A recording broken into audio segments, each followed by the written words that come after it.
sur TV Rogers.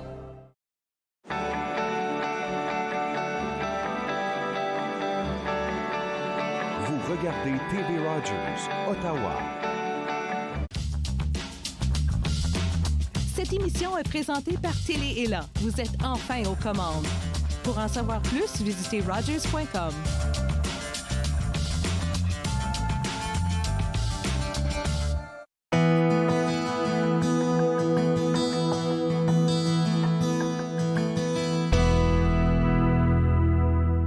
Bonjour et bienvenue à l'émission de Lumière et d'être. Aujourd'hui, je suis en compagnie de Marie-Pierre Chaumont qui va venir nous parler de la vie après un cancer et un burn-out. Rien de moins. Bienvenue Marie-Pierre, merci d'être là. Merci Annick de m'avoir invitée. Aujourd'hui, on va parler de la vie après un cancer et un burn-out. Oui. Donc, si on commence avec le cancer, on sait que c'est une maladie qui est très reconnue, très connue et qui touche beaucoup de gens. Mais j'imagine que c'est un choc quand même d'apprendre qu'on a un cancer. Donc, toi, tu avais quel âge et dans quel contexte que tu as appris que tu étais atteinte d'un cancer? Bien, moi, j'avais 24 ans. Puis en fait, ce qui est drôle, parce que quand on commençait à se douter que j'avais le cancer, j'avais des bosses dans le cou, puis on commençait à se douter. Puis ma sœur m'avait dit à un moment donné, « Marie, nous, on n'a jamais eu le cancer dans notre famille. Ce ne sera pas le cancer. » Puis en fait, clairement, là, c'est pas indicateur. Donc, j'étais au travail une journée. J'ai réalisé que ma bosse avait grossi. J'ai été voir le médecin. Puis là, ils m'ont rentré tout de suite à faire des tests parce qu'ils pensaient que c'était la leucémie. Et suite à ça, ils ont réalisé que c'était Hodgkin's, qui est un cancer du système lymphatique. Et fait que quand tu dis, tu sais, ça a été un choc, ça a été un moment où moi, j'étais jeune. Tu sais, j'avais 24 ans. Bien, c'est ça, 24 ans, on a la vie devant soi, là. Oui, mais je réalise aussi que j'étais jeune. Tu sais, j'avais jamais vécu de grosses expériences. Et donc, ça a été comme une espèce de bootcamp, là, de la vie. Oui, ça a vraiment, oui. C'était ta première grande épreuve de vie? C'est ça, exactement. Okay. Donc, fait que quand que j'ai été diagnostiquée, après ça, je suis rentrée en chimiothérapie. Moi, je venais juste de me marier. Ça faisait même pas un an qu'on était mariés, mon chum. Et donc, j'ai commencé en chimiothérapie. J'ai fait 6 mois de chimio. Puis, une des décisions qui a été prédominante durant la chimio, c'est d'aller dans le positif. Fait que ça, je sais que c'était un des éléments que je devais intégrer dans mon expérience. Ça, c'est arrivé rapidement dans le processus de dire « je dois être positive ». Oui, bien moi, j'ai le bonheur, c'est facile. OK. Oui. Et donc, puis aussi, je suis aussi sauveuse. Fait que c'était un peu un mix. Fait que je voulais pas que ma famille souffre trop, donc j'avais une partie de moi qui était en mode « tout est beau, va être correct ». Et ça, ensuite, il a fallu que je le gère suite au cancer. Parce que quand on a été positive pour projeter de la force, éventuellement, il faut qu'on vive ce qu'on a à vivre. Mais il y a aussi la partie de, je voyais tellement, moi je me rappelle, les gens m'ont acheté tellement de fleurs que j'ai manqué de vase. Oh, mon Dieu. Mes parents ont payé notre loyer, moi et mon chum, la famille de mon chum, ils ont fait des levées de fonds pour nous soutenir. Donc, c'était vraiment sur ça que je me concentrais. C'est facile pour toi de recevoir cette aide-là? À ce moment-là, j'avais pas le choix. Bien, à ce moment-là, j'avais pas le choix parce que mon chum était à l'école. Mais c'est un bon point parce que, vu que je recevais de l'aide, il fallait que je sois extra positive. Parce que là, je voulais montrer que ça marchait, l'aide était bénéfique. Donc, fait que ça a été, au final, un cadeau mal emballé. Puis je le dis en faisant attention parce qu'il y a des gens qui vont vivre le cancer à leur façon, puis c'est pas nécessaire de le vivre comme moi. Chaque personne va le vivre à leur façon. Mais au final, je savais que j'avais quelque chose à apprendre. J'avais pas complètement intégré les leçons, puis c'est là que j'ai eu d'autres expériences de vie qui m'ont amené à d'autres apprentissages. Oui, c'est ça, parce que dans ton histoire de vie, on sait que tu as eu le cancer, puis tu étais en mode performance, donc extrêmement positive. Donc, tu t'es pas permis vraiment la chute, la peine, la désolation, l'inquiétude, le stress. Non, tu as dit tout de suite, il faut que je sois positive, il faut que je sauve ma famille, je dois guérir. Fait que tu étais en mode performance. C'est ça, vraiment. Et puis, suite au cancer, mon chum m'avait dit, tu peux choisir, on va partir en voyage. Fait qu'on avait décidé d'aller en Grèce. Et quand que j'ai été acheter des billets, j'ai acheté des billets pour la Thaïlande, sans dire. Et je suis revenue dans l'auto, je dis, on s'en va en Thaïlande à la place, pendant 2 mois. Puis je m'étais dit, quand je vais revenir, tout va être placé. Tu sais, je vais avoir guéri, je vais repartir exactement comme j'étais. Au moment j'étais. du voyage, est-ce que tu es en rémission? Ah oui, puis j'étais maganée. OK. Oui. Donc, tu es en rémission, le cancer, c'est terminé, mais tu dis que tu es maganée. Donc, au niveau j'avais pas de cheveux, premièrement, j'avais pas de sourcils. Fait que ça pressait que j'avais vécu, j'étais chétive. Et tu sais, les gens qui voyageaient nous disaient « Ah, avez-vous visité ça, visité ça? » Moi, j'étais pas mal assise sur une plage, là, à guérir. Très, très, très fatiguée. Fatiguée, mais c'était un beau moment de reconnexion avec mon chum puis avec moi.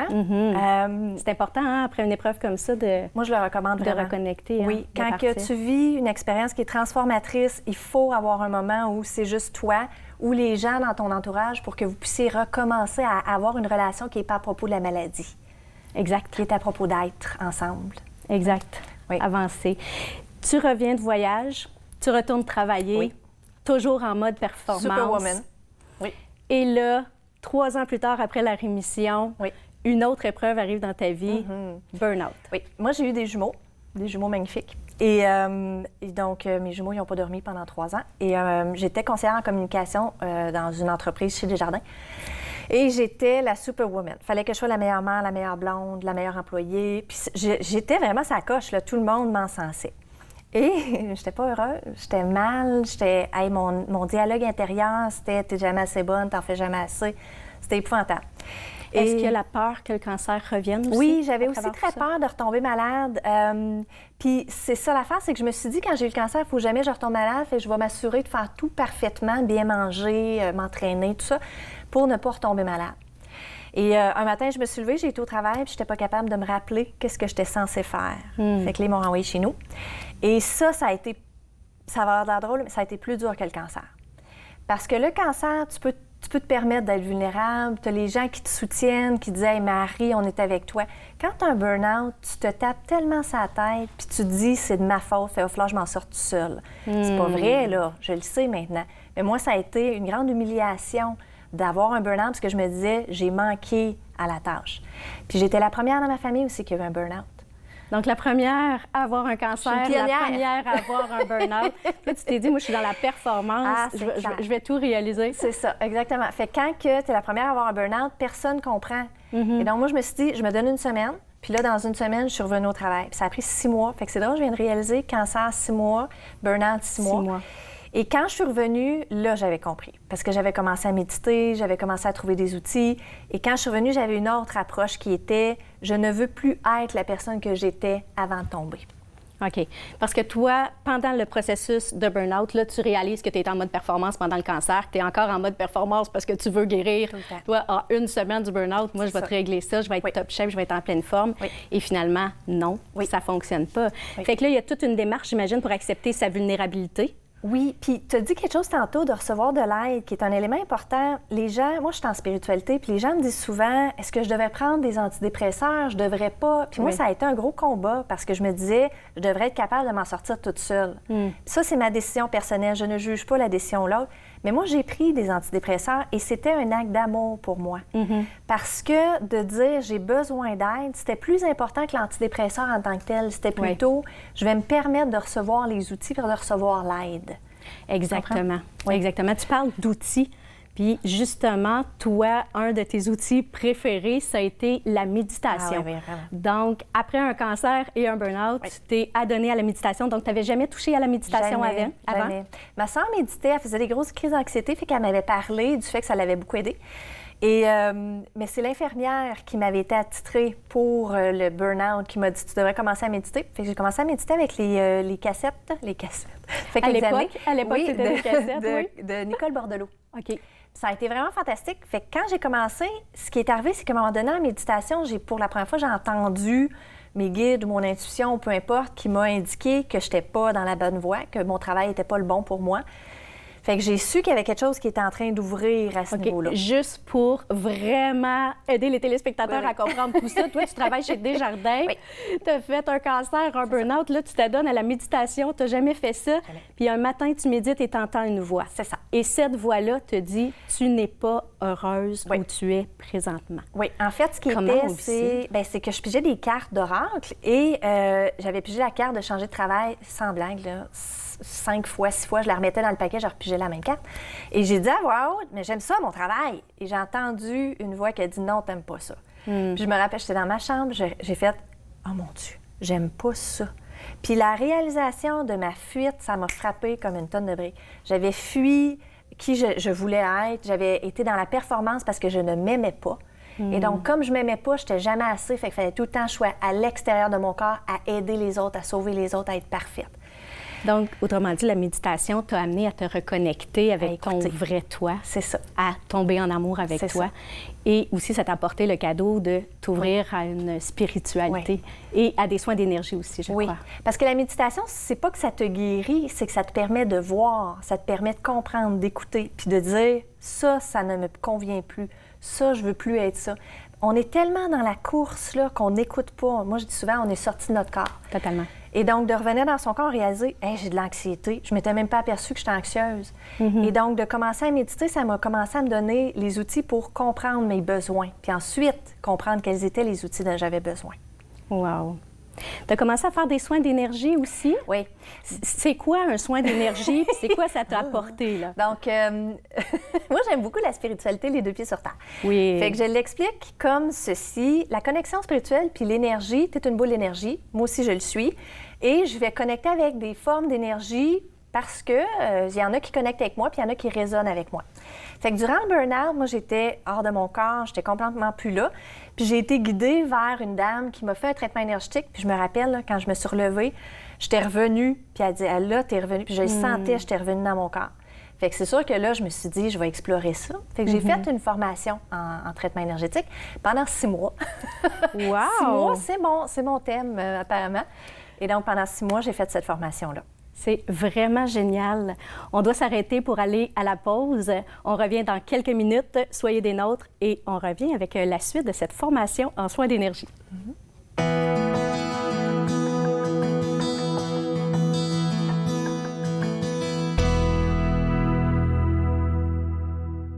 Mon mari est un homme et un père formidable lorsqu'il ne boit pas.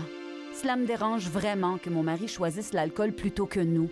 S'il nous aimait, il cesserait de boire, non? Ma conseillère m'a suggéré d'essayer Alanon. Je ne comprenais pas pourquoi, mais je suis heureuse d'y être allée. Êtes-vous préoccupé par la consommation d'alcool d'une autre personne? Vous n'êtes pas seul. Alanon ou Alatine peut vous aider. 1-888-4-ALANON ou visitez alanon.org.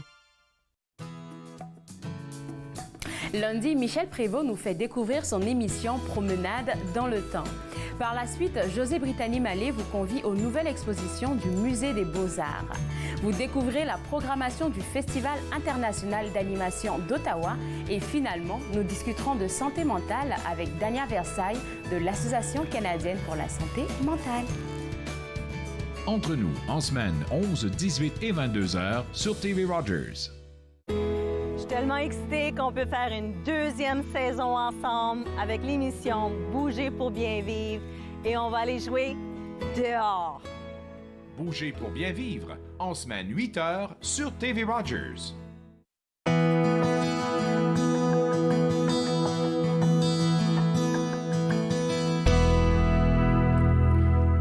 De retour à De lumière et d'être avec la magnifique Marie-Pierre Chaumont qui nous parle de son parcours au cœur du cancer, d'un burn-out et de sa renaissance, de la découverte de la spiritualité, des soins d'énergie qui a littéralement transformé ta vie. Oui. Donc, avant la pause, on parlait que tu es allée faire une formation en soins d'énergie. Oui. Et aujourd'hui, tu en fais un métier. Bien, en fait, quand j'ai fini cette formation-là, j'ai dit à mon chum, je pense que je ne l'utiliserai pas. Fait que là, il était un petit peu débobiné parce qu'il s'est dit « Ah, d'accord, on a investi là-dedans. » En fait, moi, j'ai été faire la formation parce que je devais apprendre, entre autres, c'était la canalisation des guides qui m'intéressait. Et c'est intéressant parce que parfois, on fait des formations, on est censé prendre certaines choses pour notre chemin, mais pas tout.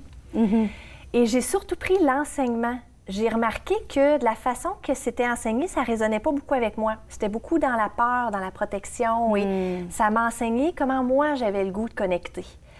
Parce que tu avais touché à l'amour de soi là, avec la méditation. Fait que toi, la peur, tu tenais loin de ça. J'ai pas le goût d'être dans la peur. Puis moi, je crois vraiment que notre lumière est capable de transcender la peur. Puis ça n'a pas besoin d'être compliqué, la connexion. Puis c'est unique à chacun.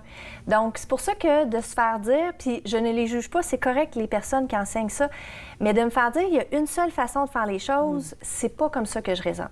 Donc, suite à ça, moi, j'ai commencé à expérimenter la connexion avec les guides, la canalisation.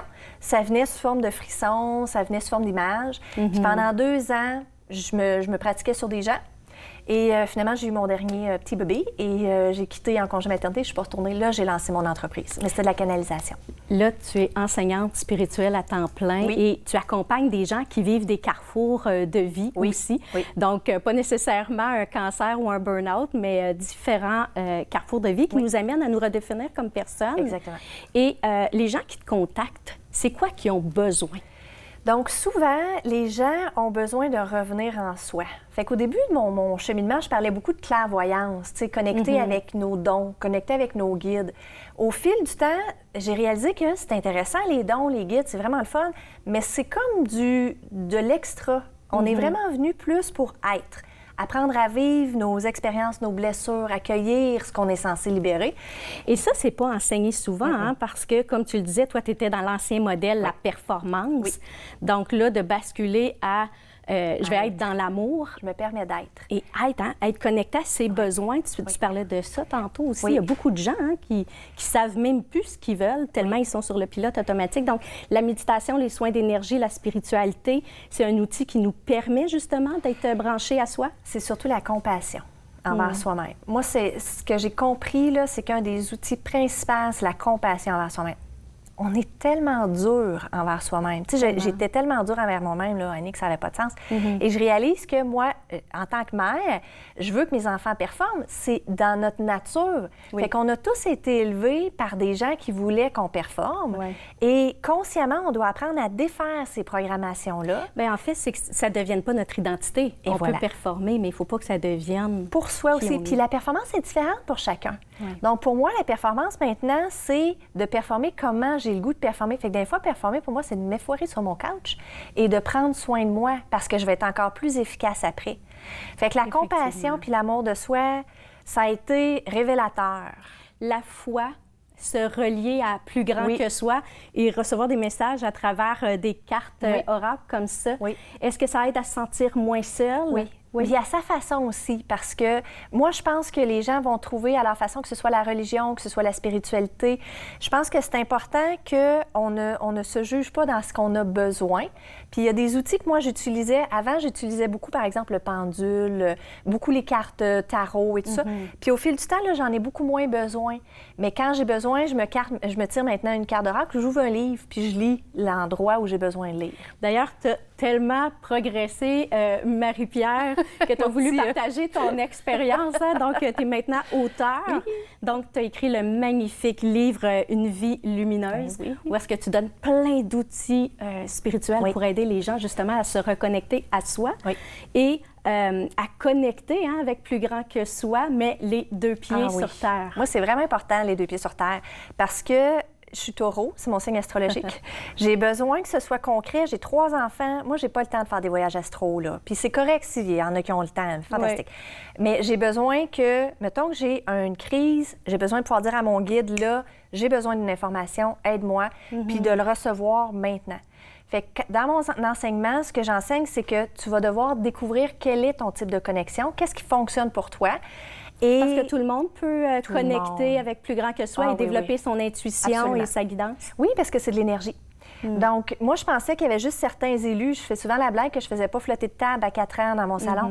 Mais il n'y a pas des élus. On a tous la capacité de connecter. J'ai des gens qui me disent, moi, ça me fait peur, j'aime mieux juste connecter avec mon intuition. Bien, fais ça, c'est fantastique. Il y a des gens qui ont connecté avec des guides, avec des maîtres ascensionnés, fonctionnent avec ça. Ce qui est important, c'est si toi, tu te sens bien, ça t'amène de la joie, de la paix, de l'amour, bien, tu es en alignement. Tu peux pas te tromper quand tu es dans ces vibrations-là.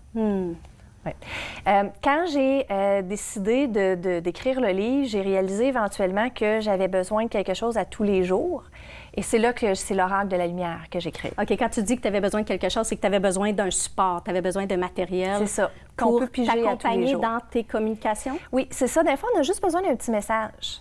Oui. Et donc, je savais que j'avais un jeu d'oracle que je voulais créer. Puis finalement, il est rentré en 10 minutes sur l'autoroute. J'étais en train de conduire, puis les 40 quelques cartes sont rentrées, toutes les titres. Fait que je suis arrivée au resto. Quand tu dis c'est rentré, c'est que toi, tu conduis, des mots, et là, tu entendais des mots où tu avais même des visions, là, des dessins. La vibration. Puis là, j'étais là, ah, ça, c'est bon, ah, ça, c'est bon. Ah, puis là, j'ai ralenti, ah non, ah non. Puis là, je me suis mis à écrire sur l'autoroute. J'étais arrivée au resto, c'est ça, plein de mots écrits, napkin, tout ça. Et donc, fait que puis au fil des mois, j'ai écrit les textes qui venaient avec ça. Puis finalement, j'ai rencontré une femme extraordinaire, Tania, qui a illustré l'oracle. Puis il est lancé. Et j'ai eu le grand bonheur de pouvoir vérifier, regarder, me piger une carte en début d'émission et il est vraiment, vraiment magnifique. Oui, c'est un très bel outil. Et on n'a pas besoin d'être médium ou de méditer puis d'être connecté à plus grand que soi pour pouvoir utiliser les cartes oracles. Donc, tout le monde peut utiliser ces cartes-là. Ça peut être dans les gens ont peur parfois d'explorer ça. Ils ont peur de recevoir des messages qu'ils ne veulent pas recevoir ou vous allez juste recevoir, pas juste avec mon oracle. Quand vous commencez à cheminer, vous allez recevoir l'aide que vous êtes censé recevoir. Votre peur est souvent liée à votre peur de ne pas être assez ou de ne pas être capable ou de ne pas pouvoir contrôler. Mais si vous prenez conscience que vous êtes en sécurité, que vous êtes dans la lumière, bien, on n'a pas besoin d'avoir peur, on peut juste accueillir. Mais tu mentionnes quelque chose de tellement intéressant, c'est le contrôle. Il y en a beaucoup qui sont dans le contrôle. J'ai été aussi dans le contrôle pendant très longtemps. En disant j'étais contrôlante, je le suis encore. Je vais être vraiment honnête, là, je suis contrôlante de nature parce que ça me sécurise. Mais quand je prends conscience que je suis dans le contrôle, je respire dans mon corps. Pourquoi je contrôle? Qu'est-ce qui me fait peur? Et là, je respire là-dedans. Puis souvent, c'est des appris. C'est même pas vrai que je devrais contrôler quelque chose. Bien, effectivement, c'est souvent une fausse illusion. Hein? Le contrôle, ça nous donne un sentiment de sécurité. C'est ça. Mais en même temps, souvent, je vais comparer le contrôle à une espèce de prison parce qu'on décide que ça doit se passer comme ça. Alors que dans le grand plan, souvent, il y a des cadeaux ici. On lâche prise sur ce qui doit être. Parce que souvent, c'est ce qu'on se dit. Hein? On se dit, ça devrait pas être comme ça, ça devrait être comme ça. Je devrais pas avoir de cancer, je devrais pas être en dépression, je devrais être plus forte. Oui. Donc, et ça nous empêche de justement dire, et si ma place était là, avec cette épreuve-là, pour pouvoir reconnecter à qui je suis et grandir à travers tout ça. Là. Exactement. J'ai vécu une expérience à propos de ça. On était à un mariage cet été, puis moi, j'avais vraiment hâte. J'étais toute peignée, toute prête à danser. Et mon fils s'est planté un couteau dans la main. Ouch. Et bien, ça a comme mis fin à ma soirée assez tôt. Puis je me suis retrouvée à l'hôtel avec lui, il était correct. Et j'étais déçue, puis j'ai respiré dedans, puis ça m'a dit, Marie, c'était pas l'expérience que tu étais censée vivre de toute façon, le mariage. C'était ça que tu étais censée vivre. C'est pas que c'était destiné, c'est que faut que j'accueille ce que j'étais censée vivre. Bien, je vais vivre ça à la place. Puis j'ai passé une belle soirée avec lui, collé à l'hôtel. Fait que ça m'aide à arrêter de rester dans le regret, puis plutôt accueillir, bien, sais-tu quoi, c'est ça que je vis. Bon, mais tant qu'à faire, je vais l'accueillir. Accueillir ce qui est là. C'est ça, exactement. Maintenant, tu enseignes, tu donnes des formations. Oui. Ces formations-là, on trouve ça sur le web? Oui, en fait, moi, j'enseigne. Ma grande passion, c'est l'accompagnement des travailleurs de lumière. Parce que je l'ai mentionné tantôt, quand j'ai fait une formation, j'ai trouvé que leur accompagnement ne résonnait pas avec moi. Et donc, j'ai lancé une formation qui s'appelle Lumène. Et c'est L-U-M-E-N. C'est drôle, ça veut dire lumière, mais ça veut dire aussi l'humaine. On est humaine. Et cette formation-là enseigne pendant 4 mois, pas 6 mois, 4 mois, comment connecter, comment accompagner avec éthique et ensuite comment lancer son entreprise. Ça, là, c'est ma passion. Là. Ça, je tripe, là. Oui, parce que toi, ce que tu veux, c'est vraiment créer des ambassadeurs.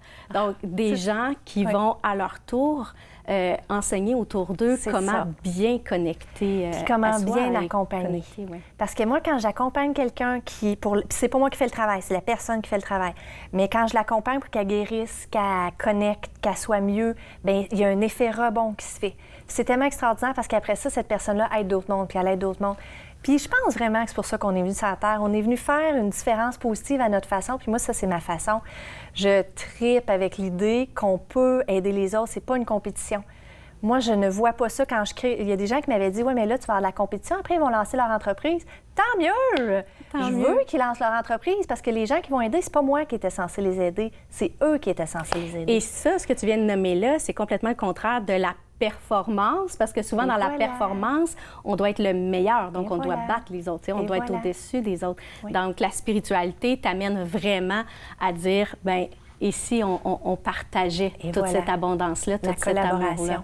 Puis moi, j'ai réalisé, moi, je suis beaucoup dans l'abondance parce que j'ai pas peur de manquer. Quand quelqu'un me dit, as-tu quelqu'un à me référer, je le réfère avec plaisir. C'est de l'abondance, ça, parce que je l'envoie à l'univers puis aux gens qui en ont besoin. Puis c'est comme il y a un effet rebond qui se fait. Je pense vraiment que en spiritualité, il y a une peur parfois il y a une chasse gardée. On doit garder nos clients, on doit garder notre façon de faire parce qu'on a peur de manquer de quelque chose. Mais si on se permet de s'entraider, il y a un effet rebond pour tout le monde. Tellement c'est une fréquence, hein, ça. Donc, la peur du manque est une fréquence qui va sûrement générer du manque aussi. Et voilà. Alors que si on apprend à mettre le focus sur l'abondance, la beauté autour de nous, c'est ça qui est merveilleux. Les gens qui te contactent, Marie-Pierre, c'est quoi la blessure la plus profonde ou la plus commune, là, quand les gens contactent? Oui, c'est de ne pas se permettre d'être. Je travaille beaucoup avec des femmes. C'est comme ça que ça s'est fait. Là, je commence une cohorte Lumen pour hommes, parce que là, j'ai plus d'hommes, mais c'était beaucoup avec des femmes. Et les femmes, dans mes groupes, ne se sont pas exprimées, se sont pas permis d'être, se sont pas aimées. Ils ont des familles où c'était très écrasant. Donc, ils peuvent pas parler de guide, ils peuvent pas parler de connexion. C'est très difficile pour elles d'être elles-mêmes. Souvent, on fait des rencontres de groupe, puis ils s'excusent avant de commencer à parler. Ça veut dire quoi, être soi? Bien, c'est de s'exprimer sans s'excuser. De se permettre de dire, ben moi, ça, c'est ce que je veux, ça, c'est ce qui me fait vibrer. Tu sais, quand on dit quelque chose, puis après ça, on se dit, oh non, je vais me faire juger, oh, la personne, elle va penser ça. Ben oui. Dans les groupes, souvent, ils me réécrivent après, ils me disent, j'ai-tu pris trop de place? Puis là, je l'aborde, le groupe d'après. Trouvez-vous qu'elle a pris trop de place? Non. Puis là, on s'en parle de ça. Fait que là, on revient à, ça vient d'où, cette blessure-là? Ma mère m'a dit que je prenais trop de place. Fait que c'est magnifique parce qu'éventuellement, à la fin, c'est beau. Il y en a une, elle m'avait dit, moi, je vais pas parler dans le groupe, là, je t'avertis. Puis à la fin, elle nous a raconté des choses extraordinaires. Fait que c'est très guérisseur de se permettre d'être parce que on réalise que... C'est libérateur, hein? On se libère des fardeaux du passé. Oui. C'est souvent à ça que ça sert, hein, les grands carrefours de vie, de se libérer de ce qui nous nuit pour renaître justement dans une version beaucoup plus épanouie. Là. Puis qu'on aime, qu'on aime de nous. Quelle est la différence entre la Marie-Pierre de 2005, quand elle a eu le diagnostic de cancer, qui travaillait chez Desjardins, et la Marie-Pierre d'aujourd'hui? Bien, heureuse. Premièrement, moi, je suis tellement heureuse, là. Je suis dans... Puis pas toujours en passant. La spiritualité, ça ne veut pas dire que tu vas être heureuse 24 heures sur 24, tu ne vas plus rien vivre. Mais ce que ça veut dire, c'est que je choisis d'être heureuse dans ce que je vis. C'est une décision. Je choisis d'être dans la joie. Je choisis de voir le beau côté des choses. Est-ce que ce choix-là, on doit le faire tous les jours? On doit le faire tous les jours, mais on doit aussi faire un choix que quand c'est difficile d'avoir de la compassion envers soi-même puis de vivre nos émotions. Fait que les gens pensent qu'on doit juste être dans le rose tout le temps. On a tous vécu des choses difficiles. Quand j'étais en burn-out, bien, il fallait que je vive le fait que j'étais déçue de moi puis que j'étais triste que ça se passe comme ça. Et de l'accueillir, ça, même si c'est inconfortable. Exactement. Puis ensuite, quand je me suis permis, souvent, je me laisse une semaine, c'est mon affaire, une semaine pour venir mes émotions, puis après ça, OK, je pense à d'autres choses. Qu'est-ce qui m'apporte de la gratitude, de la joie? Je m'enracine dans mon corps, je connecte avec mon équipe divine. Ça m'aide beaucoup à revenir, ça. C'est génial, c'est génial. Écoute, si les gens veulent te contacter, hein, s'ils veulent lire ton livre, on peut le retrouver dans toutes les librairies du Québec. Oui. Les cartes oracles sortent à quel moment? Ils sortent en septembre 2021, donc en Europe en septembre 2021, en mi-octobre au Québec. En 2021, elles vont être disponibles sur Amazon puis dans les librairies. Et puis le livre sur Béliveau aussi, s'il n'est pas disponible dans les librairies. Bien, tout à fait. Et on peut te contacter sur les réseaux sociaux? Oui, mariepierrechaumont.ca ou Marie-Pierre Chaumont, enseignante spirituelle. Je fais des webinaires, des lives, donc les gens, si ont le goût de connecter, c'est le fun, parce que je médite toutes les semaines, puis je fais des tirages de l'oracle aussi. Ah, fait qu'on peut te suivre sur Facebook et suivre tes méditations et les tirages de cartes. Donc déjà, tu nous accompagnes tout à fait gratuitement pour reconnecter à soi et être heureux pleinement. Oui, définitivement. Écoute, c'est magnifique, Marie-Pierre, ce que tu nous as apporté. Merci. Merci de m'avoir reçu. C'est un plaisir d'être ici. Mais écoute, c'est moi qui te remercie d'avoir accepté mon invitation. Tu nous as ouvert à la spiritualité. Merci beaucoup et à Faites-nous part de vos commentaires en composant le 613-521-2323 par courriel sur Facebook et Twitter.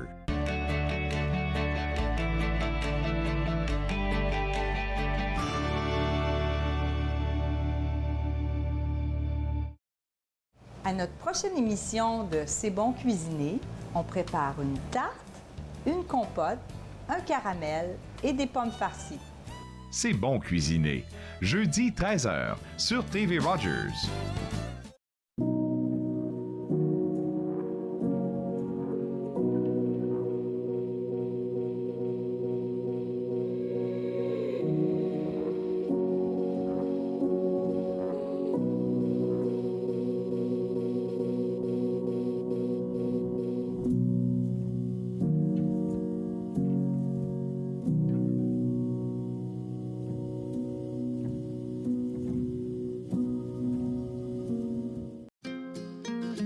À la prochaine émission, on se retrouve du côté de l'Europe de l'Est, au pays du paprika.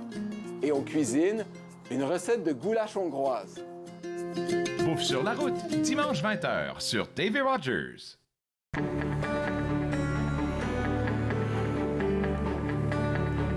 Vous regardez TV Rogers, Ottawa.